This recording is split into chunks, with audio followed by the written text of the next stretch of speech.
everybody, and welcome to Brothers Who Care podcast. I'm your host, Charles Matthews, and my partner in crime, Dave Griffiths. We're really excited, man. We can tell everybody it's our first show. It took a time to get here, but it's a process. And we realized we actually, let's tell them the backstory. We actually did another one before. Yeah. And then we ran around, trying to find the right cameras, trying to find the right stuff. But we said, something, if we're going to do it, let's just do it right. Yeah. We take it back, and then we actually have some audio from the first one. Yeah, so we could drop that. We're gonna release it though. We're gonna release it because it was a really good conversation. Yeah. Authentic and everything. And one of the guests from last time is actually here today. Yeah, awesome. And he the part that made us laugh is because he's trying to get into you about how you make fried dumpling. I think it was a secret he wanted to know about your fried dumpling. But we're gonna get into that story a little later. Yeah, well, I'm gonna hold that secret back. So let's listen. We're excited because our first guest, a lot of people know who these brothers are, but we're going to get into the deeper story of these brothers. Yeah, for sure. And for all the people who don't even know who these brothers are, it's your opportunity to know some new brothers that are on the scene doing great work. And our first guest today, a lot of you know him, is Mr. Dwayne Morgan. Ladies and gentlemen, please welcome Mr. Dwayne Morgan.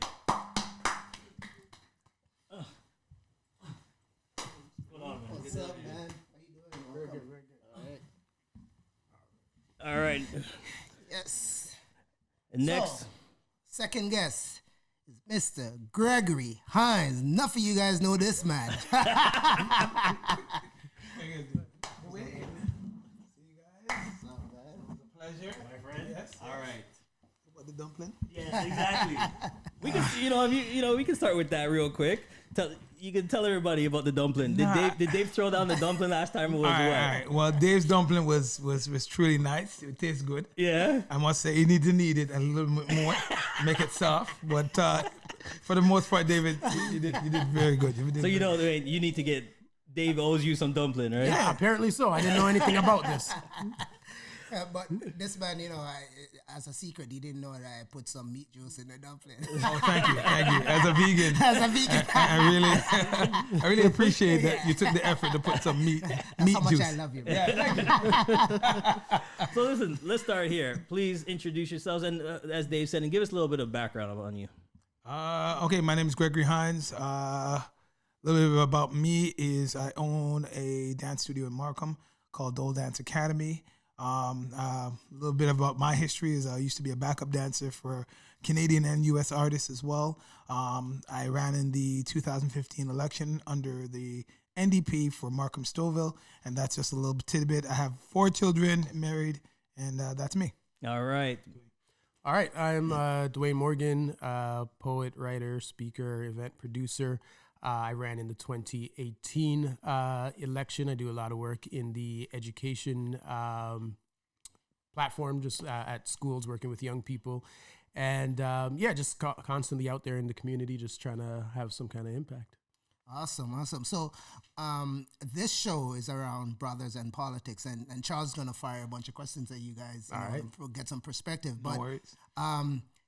we are brothers who care, and we care about, there's certain fundamental things that we care about. We care about political engagement. We care about economic empowerment. We care about the environment. We care about social transformation and how we impact that.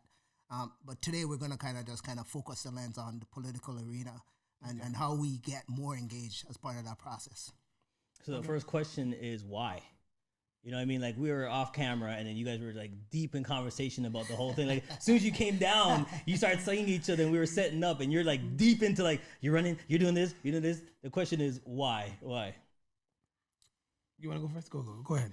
I think the why is because, we need to see ourselves represented at the table. We want to make sure that there are people there who understand our community, who understand what our perspective is, what our needs are.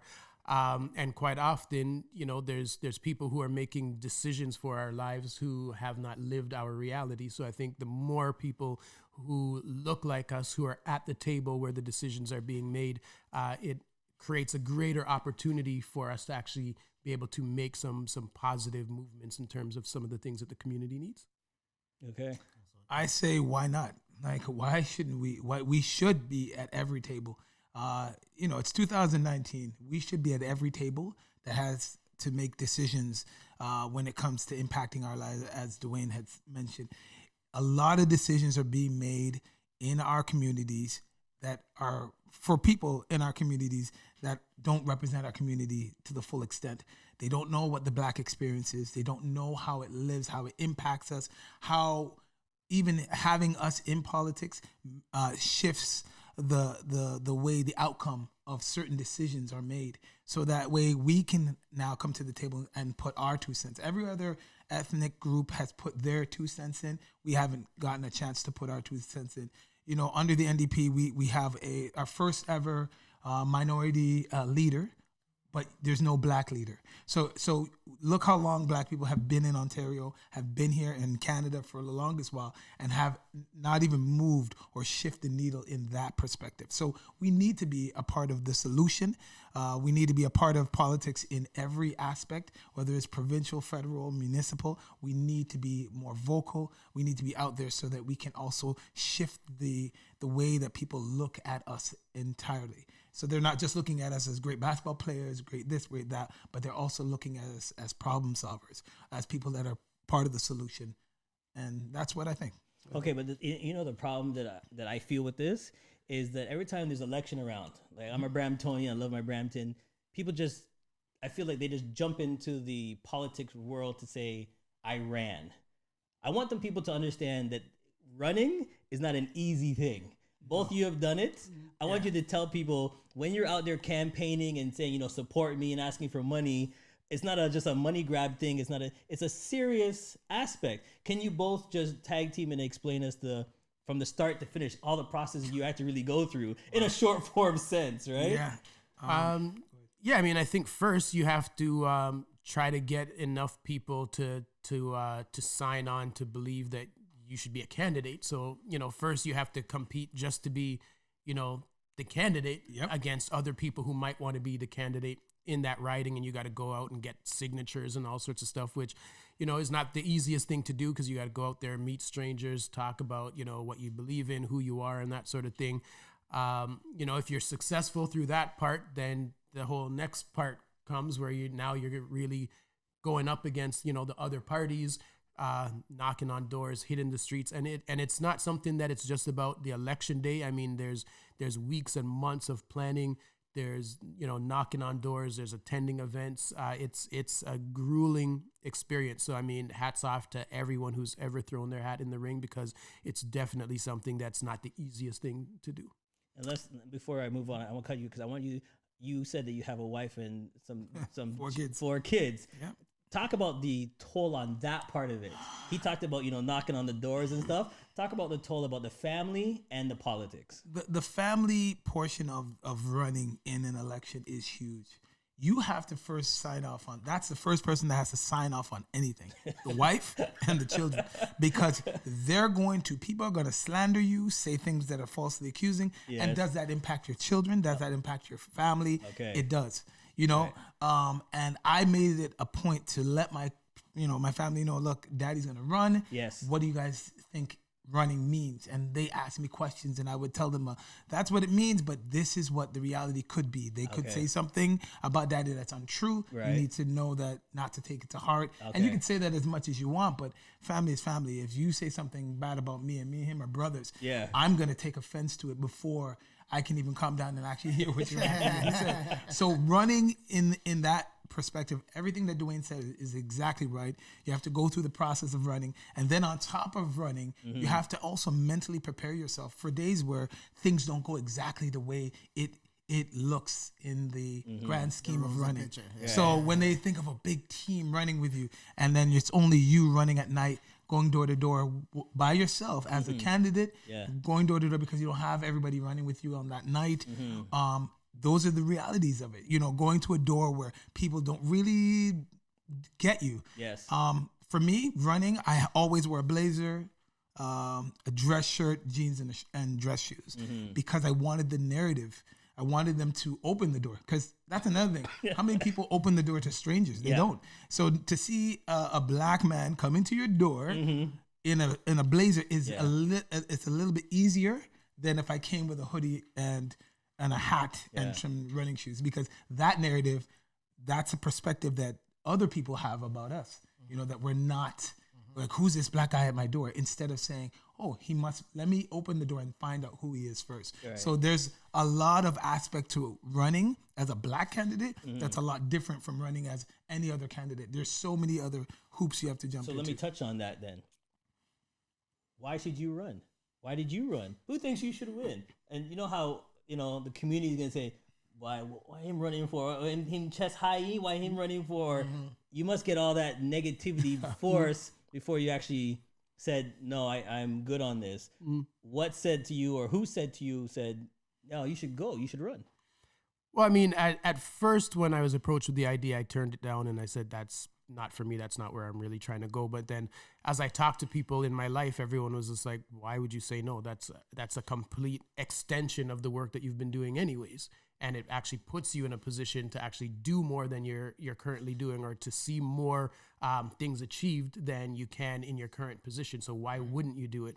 And I think, as what Greg was saying, no matter what you choose to do in life, there's going to be negativity. There's going to be people who believe you shouldn't do it. And those are usually the people who are doing nothing. So you can choose to listen to the people who the only thing that they're doing is talking about everybody else. Right. Or listen to your own conscience, your own family, your own community who believes in you, and then go out there and actually try to do something. Because, most of the people who had nothing to say, talking was the only thing that they do. So I just chose to block that out and just really focus on the opportunity that was in front of me. And I went into it knowing that, okay, there's 3 of us on the ballot.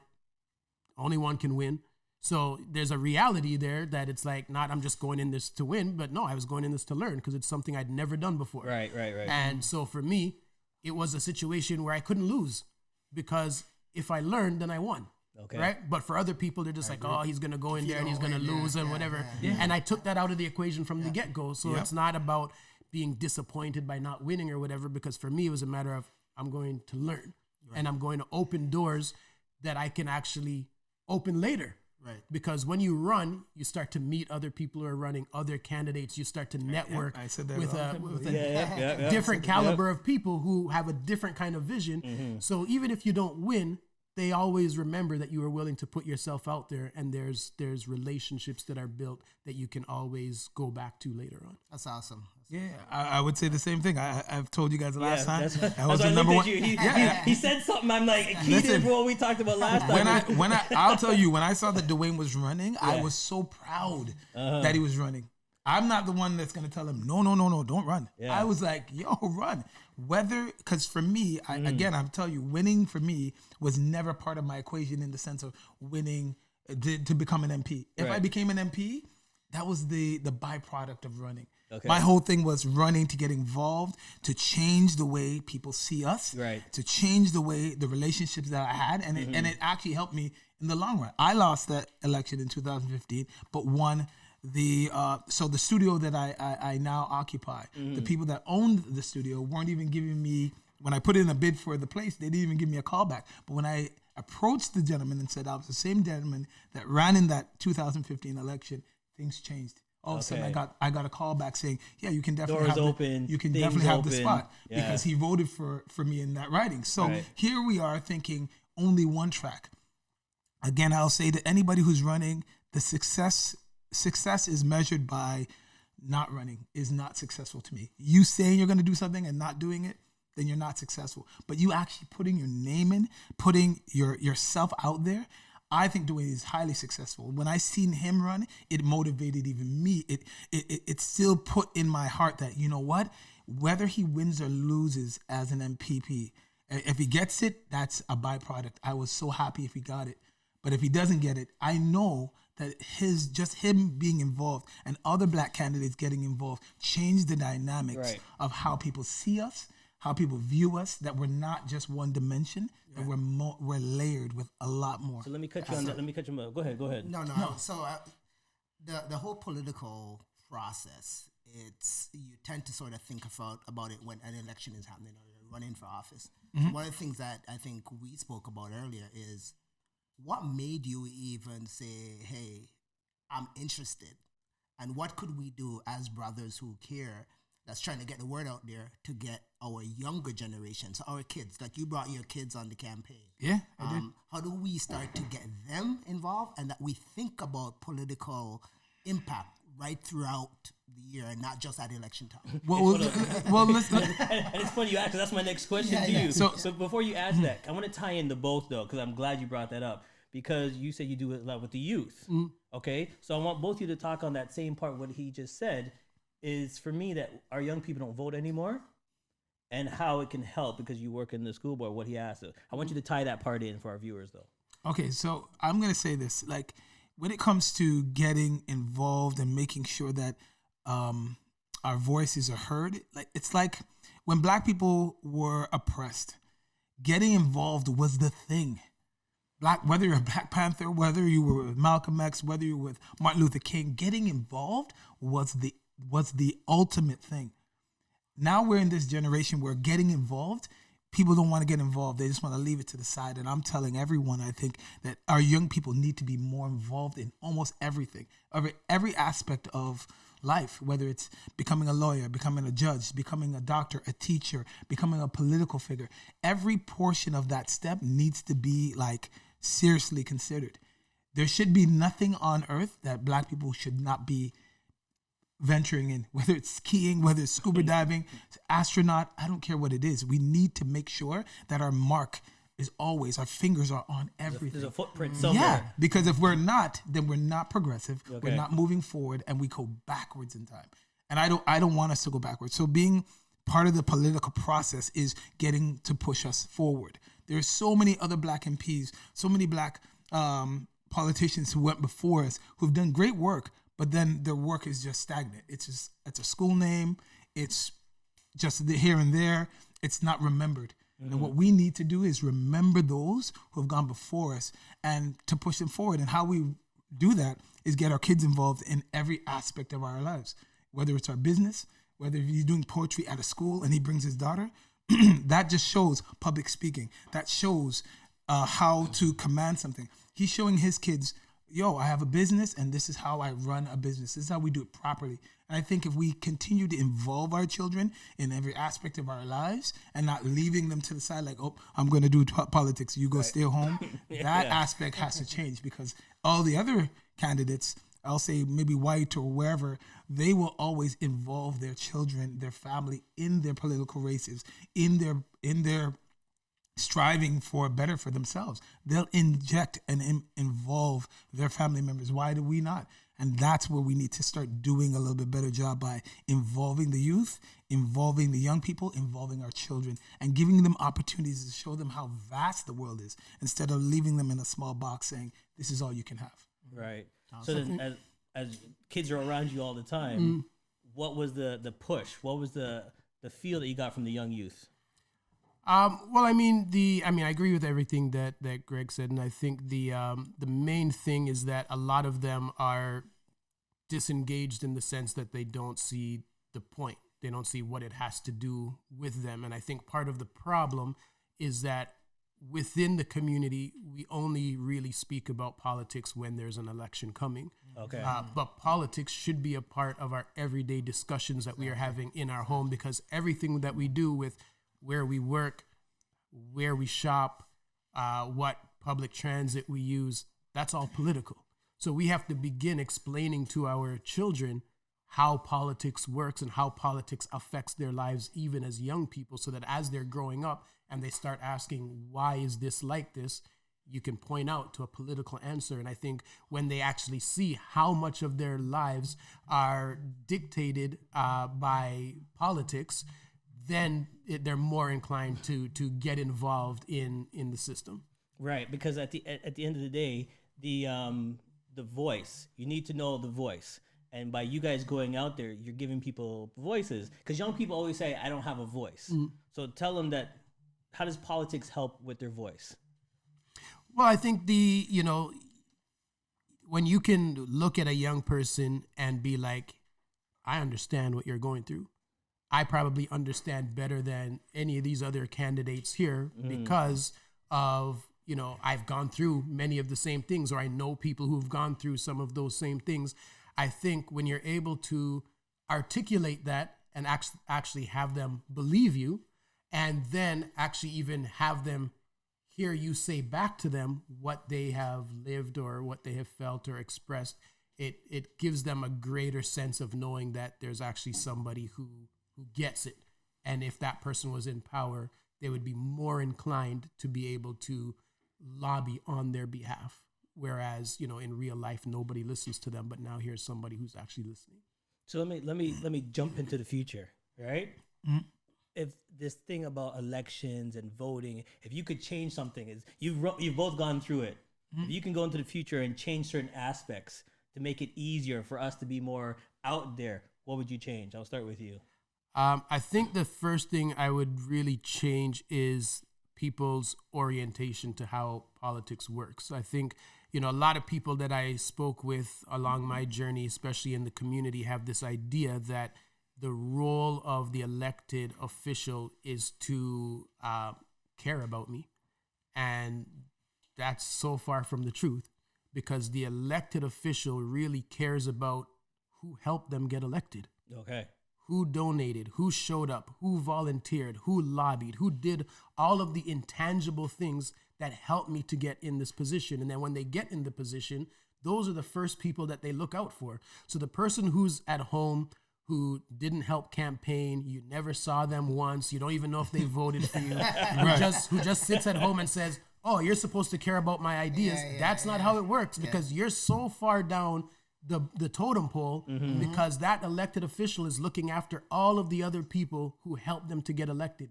So the first thing that I would say is get involved. There's a role for every single person to play. Yeah. Get involved, volunteer, hit the street, knock on doors, donate money. And these are the things that actually ensure that you're going to be listened to when the time comes that you need something, because these people remember you. And I think that's the biggest piece that I would really want, people to learn. So I just want to pick up on that. So Dwayne says, get involved. Right? Yeah. But for a 15-year-old living at Jane and Lawrence, trying to figure out, how do I get involved? What does that mean? Right? That means a lot of things. What could they start to do? What could they start to do? Yeah. Social media is a huge thing. Everybody's on social media. Yeah. Number one, find out who the candidates are in your riding. Number one, just find out who they are, and then start to resonate. If there's somebody that you honestly look at and say, you know what, I like Dwayne. He looks like me. He reminds me of something. He lives in my area. He kind of went through some of the struggles. I'm going to support him. Then there's a contact information, especially on social media, that you can contact via email, via text, via whatever. So getting involved means get involved right away from even social media. Just from that, just send a message out and share. A lot of people don't want to say, hey, I don't know anything about politics, but I wanted to get involved. How can I do that? Ask those questions to the candidate so that we can tell you where we need the help from, what we can ask you to do, and have you be a part of the team and get involved. But to your question about the future, where I see everything going is, number one, by that time, I'm hoping to be the Prime Minister of Canada. Throwing that out there. Should be the Prime Minister of Canada by that time. Me and David will be up in Parliament doing some work. Okay. Dwayne will be up there. All right. So that's number one. But to be honestly frank, the things that I want to see changed in the future is how elected MPs run their riding, actually represent the riding. One of the things I said in one of my debates was having a forum where every 3 months we would gather as a town hall meeting, so to say, and have the people in the riding keep a checklist on the MP. Yeah. When we go to work, we have somebody evaluate our work, make sure that every year you have an evaluation on how well your performance is. Well, I would like to have that every year that I'm running, and every 3 to 6 months, every 6 months, have the people of the riding sit down, have a piece of paper. Don't say who they are, but evaluate, have I been doing exactly what they elected me to do? If maybe in our writing, the first issue they want me to tackle is pharmacare. Have I been going to Parliament with that pharmacare and asking if our writing can be the first one to pilot that project? things like that, so that people can see that I'm actually doing the work that I was elected to do. That is one thing I want to see changed for politics going in the future. Everything that Dwayne said was perfect. That's another change that we want to get involved, getting our people to understand what politics means and breaking that down, because people don't know what it means. Today, politics is nothing more than entertainment. It's like WWE. It's the top wrestlers on the top, and then you have all the team wrestlers, like coming in. Each and person has his own finishing right, move, right? Okay. Okay. And every riding is a different title, or every riding is a different portion of that team, and it becomes entertainment. And people think. I remember being asked. As a politician, they said, "Oh, well, you're a backup dancer. You're in entertainment. What do you know about politics?" And I almost got upset, offended about that question, but I answered it pretty okay. I reminded people that Jesse Duarte Ventura was a wrestler before he was a governor. Right. That Ronald Reagan was an actor before being president. Yeah. You have Arnold Schwarzenegger, who of course was an actor before governor. So you can see that people were something else, and the entertainment field isn't. Like, you can't just count us out because we've done entertainment or we've done something that was entertaining to you. And then now when we're put in serious, areas of our lives, you're saying, no, we shouldn't be in this arena. The arena's open, and it should be open for any Canadian that feels that they want to get involved to be involved. You could be a cook and then being a politician, because if you have a voice and you have people that share that same vision and voice with you, and you can bring that to Parliament, then you should be involved in this kind of process. And I think it's funny. It's funny that people would say that, because the Canadian economy is driven by services, and it's about how you bring services to people in a very meaningful way and entertain them in many ways. Which I think it's a good segue. You're not known as a politician, you're known as a dance studio owner, Yeah, and a backup dancer. And a ballerina. A backup dancer. A backup dancer. Ballerina. So, I thought that's what you said. No, backup dancer, man. Just, why you put me in a tutu for, man? Nothing wrong with it. First was the dumpling. He's going to put me in a tutu. Yeah. Dwayne, he put me in a tutu. I don't know what you're going to say about Dwayne. Dwayne in a tutu? No, don't put Dwayne in a tutu.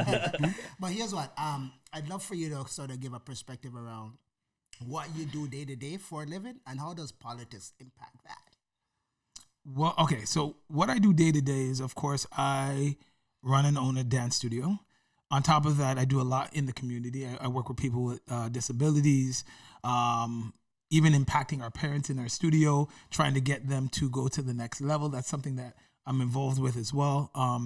I'm also involved with something called Parents Caring for Black Children, which is another organization helping us in the school systems to have representation in the school system. So how politics plays into my role in my life is actually dance was everything. So dance got me into politics. And I think because of entertainment and the things that I love to do, it got me to be more vocal. It got me to be more confident about the things I wanted to see in my environment.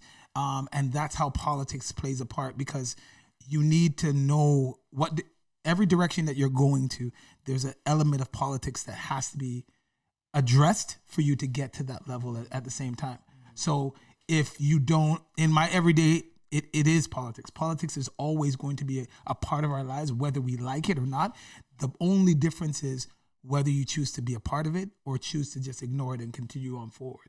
I just didn't want to ignore it anymore. I just wanted to be a part of it. And that's how politics plays a part. How you get funding, how you get from the banks, how do you get a line of credit? Those are all political things that are there. And if I didn't get in politics, you wouldn't have conversations with the bank managers like, yeah, we can do that for you. Versus if I didn't know them or didn't have that arena, would they have been able to give me the line of credit that I wanted? So it plays an important role in every aspect of my life.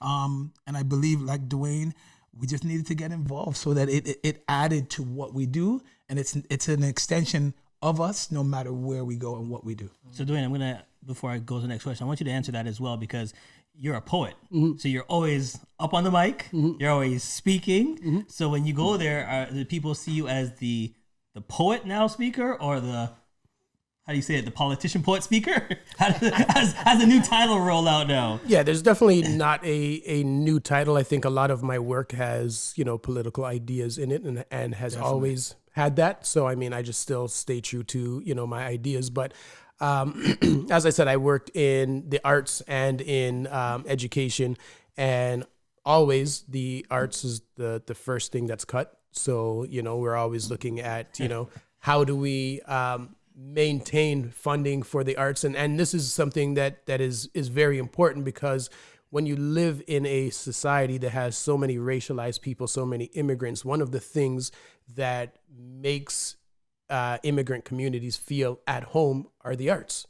Is the ability to see themselves reflected in their community, Right. to have, a dance class where they can give their children their culture. So even though we're not at home anymore, our children can still have that piece of home. So it is also always very problematic when the arts start to get cut, because that really affects communities of color.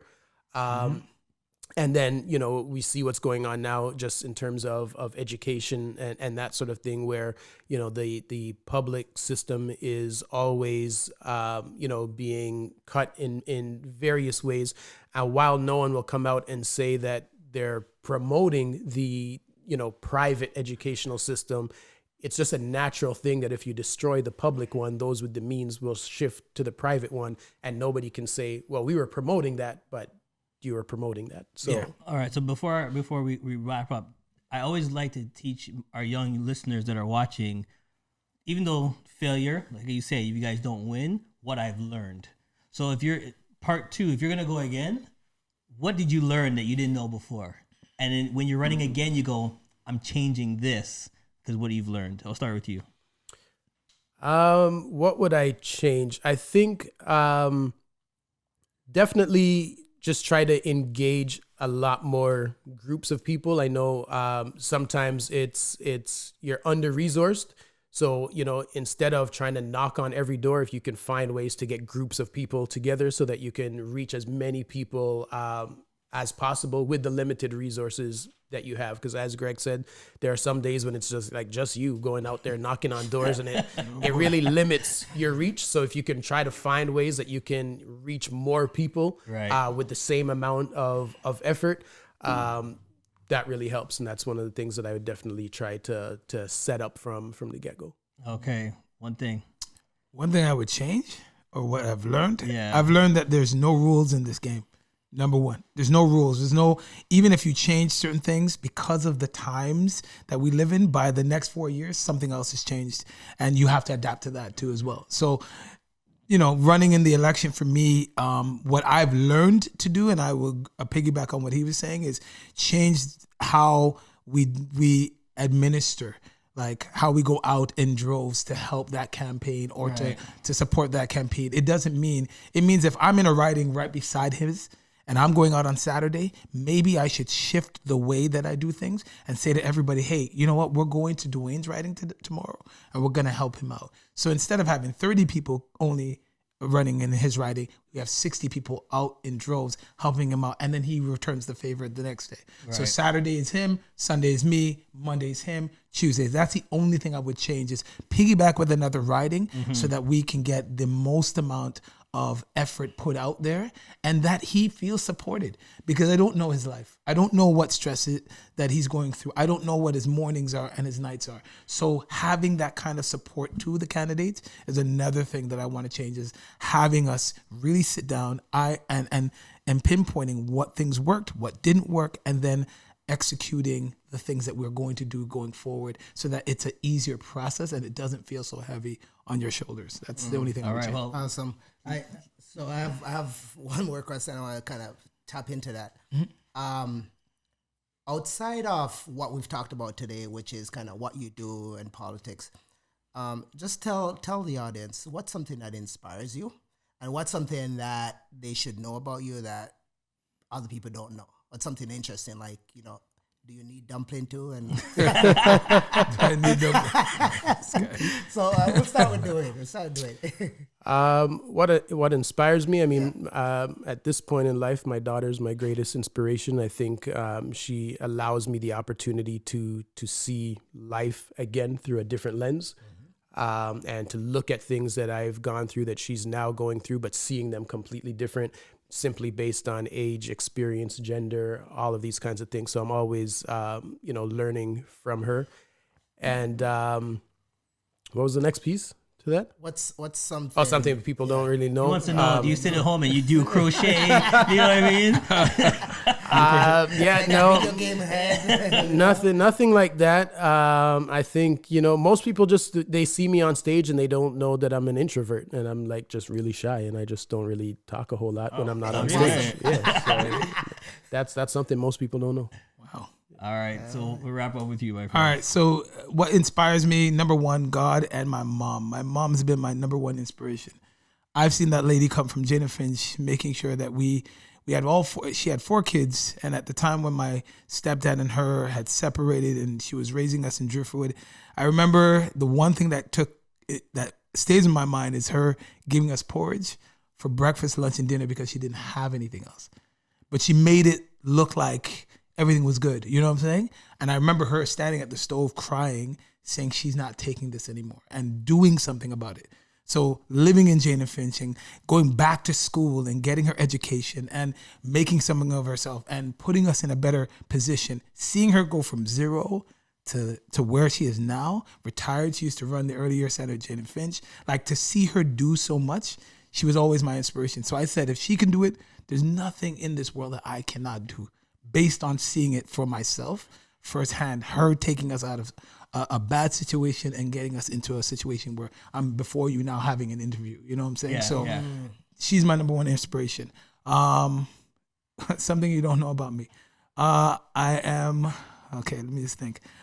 I love to make jokes all the time. I'm always joking, 100%. Yeah, I don't take things too seriously. I'm always, like, look at my glasses, for example. They have no lenses. I'm just saying, I'm wearing them still proud, and people will still try to poke out my eyes same way. But I don't know what it is. I think for me, I always want people to laugh. I love making people have a good time and not, the weight of their day. I want to at least express laughter as much as possible. So my kids will tell you our entire home is like the Cosby Show done in real life. Like, it's straight up Cosby Show. So it's like, that's it. I just want to thank you guys for coming. But before we let you go, tell them what's on the docket. I know you have the studio. Shout out the studio. How can they find you? Get to the studio. We got to get some more kids in your studio. That's right. So Dole Dance Academy, we're on Instagram. We're on all social media, Facebook, Instagram, of course, Twitter. What's it called? What's the other one? The other one they always... What, Facebook? No. No, the little one. Snapchat. See, I don't like Snapchat. The little one. I have to say that. I don't really respond to Snapchat, but we're on Snapchat as well. We're in Markham. We're at Burr Oak and Markham Road. Our styles that we offer: hip hop, African, ballet, contemporary, lyrical, musical theater, all the naturals, Latin. So we're ages 3 to adults. So come on out, come and support us. Follow us on all the social media. And yeah, that's it. All right, my friend. Yeah, my website is DwayneMorgan.ca or Dwayne_Morgan on social media. And I'm always out there and easy to find. When's the next show? Come on. Next show, not too sure, but look out for When Brothers Speak, November 23rd. All right. November 23rd. And we need to support him as much as possible. I would say that even if you can't come to me, make sure you're there. Dwayne, one of us, you have to at least head up. So I'm asking all the viewers and all the listeners to at least attend one of our events. My studio starts in September, and Dwayne has his thing ongoing. So let's make sure we follow and support one another as much as possible. I'll be there, Dwayne. Dwayne, I came out to your last poetry slam. That's the soul. Spoken Soul Festival. Yeah, Spoken Soul Festival. That was your first year doing that. Yeah, we just started a festival, so that's that was a lot of work, but it was good. Yeah, and it was amazing. 3-day. You had your competition for the $1,500 US prize. Yes. So who won that? We had a gentleman, a young man from Hamilton, who ended up winning the cash prize for that. Awesome. Awesome. All right. Well, thank you everybody for watching. You've been watching Brothers Who Care podcast, and stay tuned for our next show. it's been an honor for you guys to come out. We appreciate it. No, thank you for having us, man. All right. All right. Thanks. Come on. Where's the dumpling? We'll get you some No, dumplings. I'm just saying. We'll get you some Did he dumplings. make any food? We'll see you back.